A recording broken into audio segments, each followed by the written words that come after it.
What's up, everybody? Welcome to another video. Welcome to SARS Domain, where we talk a lot about politics as well as the entertainment industry, because you and I both know that the entertainment industry is dribbling with a lot of politics. And boy, have I got an interesting one today about Ilhan Omar, another far left representative, but this time around from Minnesota. As you well know, I have been tackling each and every one of these far left squad members from the Democratic Party. I've talked about AOC and our hypocrisy. We've talked about Cori Bush, as well as Ayanna Pressley more recently. And I was saying just the other day on my video that I wonder who's going to be next on the chopping blocks, and it happens to be Ilhan Omar. But with Ilhan Omar, this story isn't really about her hypocrisy, but actually maybe having committed something that happens to be illegal. Now, in 2016, Ilhan Omar, as far back as then, when she was trying to become a young rep, and somebody who would be something that the far left love to talk about, the first Islamic female woman who happens to be a representative in America, the first this and first that, like as if that is relevant to actually achieving anything. But anyway, that's a story for another day. When she was first trying to become a rep, there were stories and allegations that surfaced that she was married to her brother. Now, her brother's name is Ahmed Elmi, and she was married to him for a couple of years, and then she divorced him. And these allegations has been swirling around and has refused to go away. An allegation that she herself has said that it is an absurd and disgusting lie coming from right-wing people, trying to discredit her and whatnot. But this story just happens to be a story that is not going away, because in 2019 she was accused of this, but then again there wasn't really any proof. Now, there has been new developments that there is proof that Ilhan Omar is actually related to Ahmed Elmi, and how much related we shall be finding out in this story. But as soon as the proof popped out, what is strange is that FBI swoops in and tries to clear out everything, like all this information online. The person that is actually responsible for it, his name is Anton Lazarro, and they've arrested him on allegations of sex trafficking and whatnot. So we're going to be getting into this story. It's really, really, really interesting, and I thought it's something that I needed to share with you guys, because I do believe that I think there is a big story here that the mainstream media is turning a blind eye to, and there are so many red flags about this story that I want to highlight. So we're going to be getting into this Ilhan Omar story, and we're going to be talking about Anton Lazarro as well. But before we get into any of that, I want to quickly urge you guys to help me out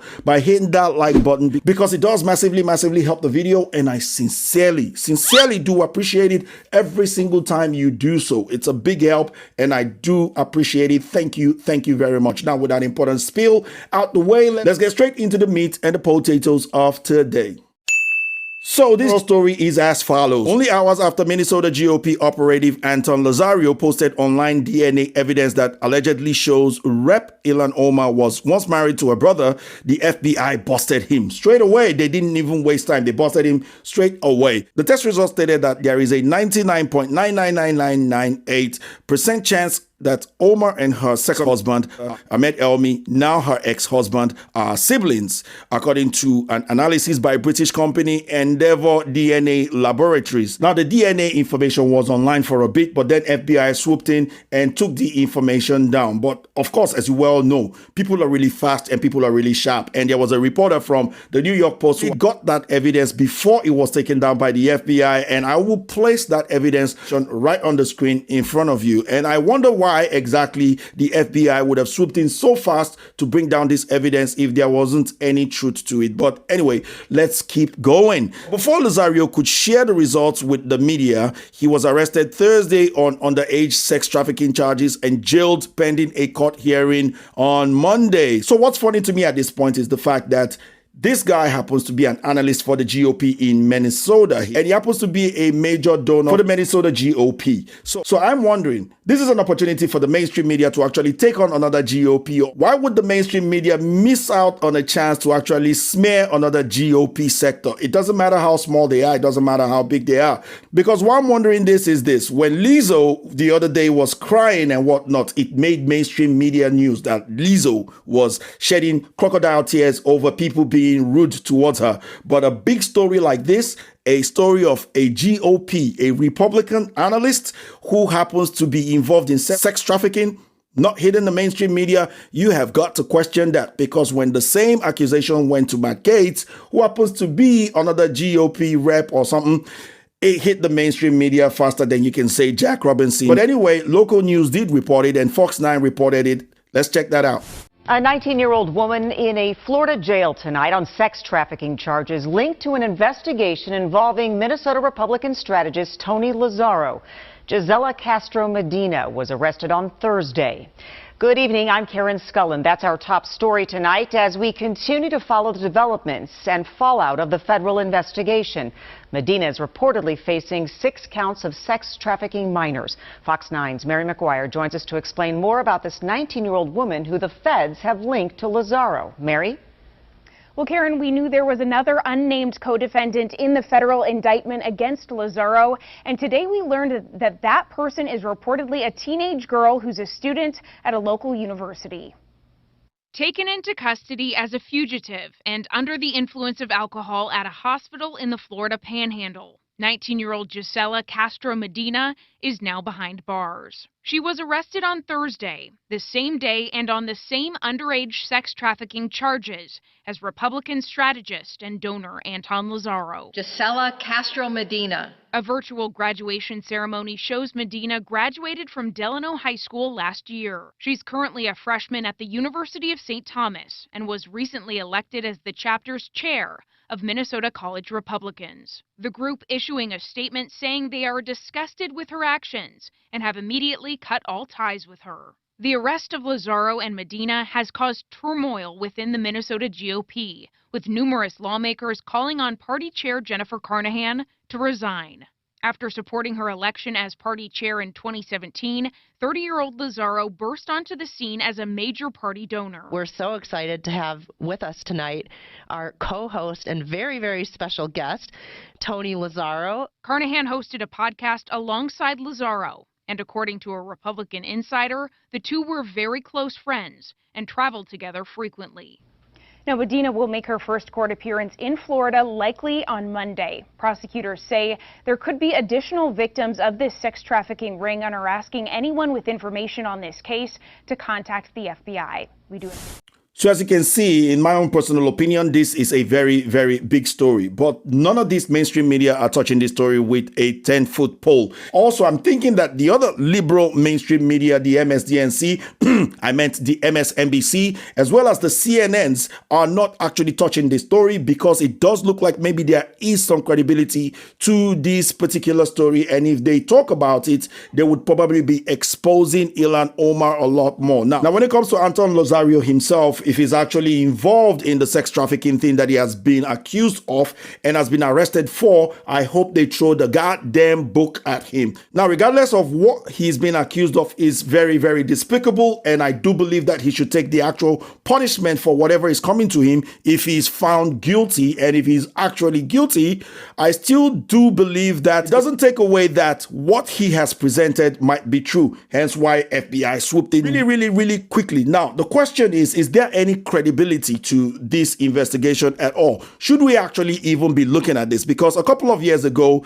when she was accused, a lot of these fact-checking websites, they actually rushed in and tried to defend Ilhan Omar. But let's check out the timeline of exactly everything that happened, because one of the people that reported, one of her friends that actually gave an interview to the Daily Sun, or to the Sun, and also to the Daily Mail, actually reported that this woman was married to the brother while she was still married to her actual husband. So let's look at this timeline, because this is, to me, very much despicable. So let's check out the timeline of everything that happened. I'm reading from Snopes, who happens to be a fact-checking company that is fact-checking everything that has been accused of this woman. You know how these fact-checkers would always rush to anybody who is a far-left progressive from the Democratic Party. So let's read this. Now, in response to the rumor, Omar issued a statement in 2016 describing the issue as one based on, quote, a difficult part of my personal history that I did not consider relevant in the context of a political campaign, end of quote. And she labeled accusations that her former husband was also her brother, quote, absurd and offensive, end of quote. Now, Omar asserted that she applied for a marriage license with her current spouse, Ahmed Elmi, when she was 19 years old in 2002, but couple never completed the application process for a civil marriage. Instead, Omar maintained she and Hershey were married in their Muslim, quote, faith tradition. So she was married, whether legally or not. If you're married by faith, you're married is you're married. So she was married, and we can assume that that is the case here. Now, in 2008, Omar and Hershey reached an impasse in their relationship and separated, again under Muslim custom. In 2009, Omar engaged in a civil marriage with Ahmed Elmi, a British citizen. Now, this is the one that they're calling her brother, allegedly, I would say, a British citizen. But they separated in 2011 without obtaining a legal divorce, and Elmi returned to England. So they were married from 2009 to 2011. Get this. Now, in 2017, Omar formally petitioned for a divorce from Elmi. Take that. And also last known location, according to Omar's statement, as recorded in Minnesota court record, was in London as of 2011. Also in 2017, Omar reconciled with Hershey and they officially wed in 2018. Omar and Hershey have 3 children together, two born during the initial relationship and a third born in 2012. So getting back to the actual story that we were reading before. So if you check this out, it means that Omar was married to her husband from 2002 to 2008 and then divorced. And then in 2009, married the second husband, divorced in 2011, and then in 2012 got back with her first husband and then remarried in 2017. So you can understand that this thing can call into question because they only divorced for about 5 years, and 3 years in that 5 years, she was married to somebody else and then divorced and went back to her previous husband. I mean, there are a lot of red flags about this particular thing. But getting back to the story and finding out what has happened to Lazarro so far, his website, ilhanomar.com, containing the DNA test results, was online briefly before it was taken down on Wednesday. Lazarro and a group of conservative donors had spent hundreds of thousands of dollars on 3 continents, hiring private investigators to track down Omar's ex-husband in the UK and procure his DNA from a drinking straw. Omar's DNA, Lazarro's website claimed, was extracted from saliva on a cigarette, but she was photographed smoking. Is she, as a typical Muslim, supposed to be smoking cigarettes? It's a moralistic question that is left to her to answer and for her fellow party members to answer for her. But there were proof that she smokes. Like, so many photos did come out from these people catching her smoking and whatnot. And I'm pretty sure this might come as a surprise to many of her far left cohorts.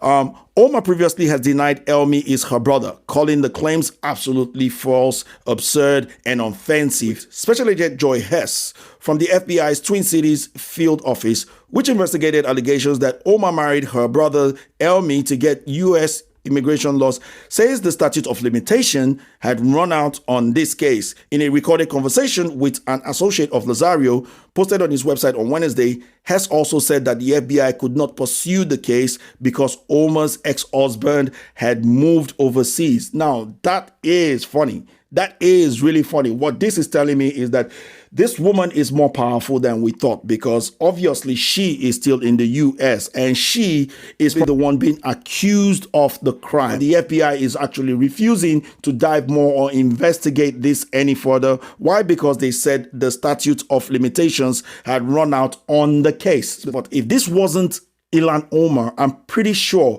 that she would have been either jailed by now or being persecuted for this crime, regardless of whether the person is in the U.S. or not. This is my own personal opinion, but if FBI say what they say, well, we might want to give them the benefit of the doubt on that one, but it is still quite strange that they swooped in so quickly to actually get rid of all the evidences that may be pointing to a fact. I mean, check out all the stories. Everything is strange when it comes to this particular story. Think about it. She was married from 2002 to 2008, divorced, married somebody a year later for 3 years, and then divorced again. And then a year after that, marries her first husband once again and start having kids once again. Never had a child with that particular one for 3 years. Well, at least maybe we can assume that there wasn't any incest issues going on, because this is one of the things that she has been been accused of. So we can assume that maybe none of that was going on. But anyway, this is a really strange one. And look, this is frightening because this woman, what I can see here is that she is a really, really powerful woman. Remember, recently she actually lumped America, Israel, Hamas, and Taliban into a tweet and, compared all of them as the same. And she was accused from right-wingers as well as Nancy Pelosi and some left-wingers to clarify her statement on the U.S. that U.S. needs to be accountable as much as Israel, Hamas, and the Taliban. And when she was attacked by Nancy Pelosi, I think about 2 seconds later, Nancy Pelosi backtracked and said, look, forget about this, forget about it, case closed, we're not talking about this. And Nancy Pelosi, in that interview on CNN, appeared really, really scared. So I thought this was an interesting story that I should share with you guys. And I really want to know what you think about this, because personally for me, man, when it comes to this far leftist, man, there is someone out there, or there are some people out there, some kind of big brothers or whatever, who are really, really, really bending their back to protect these people.